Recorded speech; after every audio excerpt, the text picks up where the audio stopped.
Vous êtes un véritable ambassadeur de votre métier. Les relations diplomatiques entre États, c'est un peu comme un ascenseur. Ça monte, ça descend, et parfois ça reste bloqué entre deux étages. C'est un peu le cas entre l'Algérie et la France en ce moment. Dans la presse, on a appris que la France a rappelé son ambassadeur à Alger pour consultation. Mais qu'est-ce que ça veut dire exactement, rappeler un ambassadeur pour consultation ?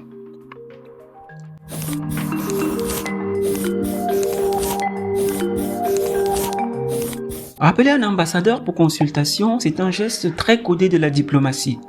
Un pays, qu'on appelle en langage diplomatique État accréditant, décide de faire revenir temporairement son ambassadeur pour officiellement le consulter sur la situation qui pose problème. Mais entre les lignes, ça veut dire on n'est pas content et on vous le fait savoir, et surtout aux autres. C'est une façon en fait très polie mais ferme de dire vous avez franchi une ligne rouge, vous avez cassé la confiance. Mais attention, ça ne veut pas dire rupture des relations diplomatiques. L'ambassade reste ouverte, les services fonctionnent, mais c'est généralement le numéro 2 appelé chargé d'affaires qui prend le relais.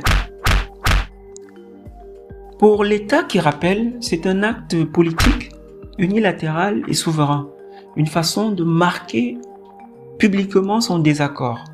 Pour l'État d'accueil, encore appelé État accréditaire, c'est un message clair. Réfléchissez à ce que vous venez de faire.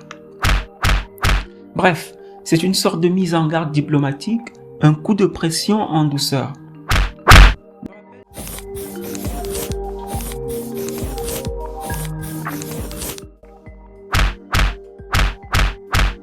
Le rappel pour consultation, c'est une étape sur l'échelle de l'escalade diplomatique. Sur cette échelle, on retrouve généralement la convocation de l'ambassadeur par le ministère des Affaires étrangères du pays hôte, le rappel pour consultation, ce dont on parle ici, le rappel définitif ou la déclaration de l'ambassadeur comme persona non grata.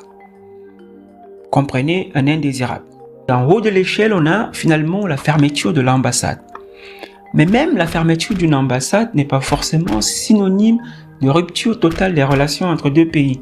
Les canaux consulaires, eux, peuvent continuer à fonctionner. Vous êtes un véritable ambassadeur de votre métier.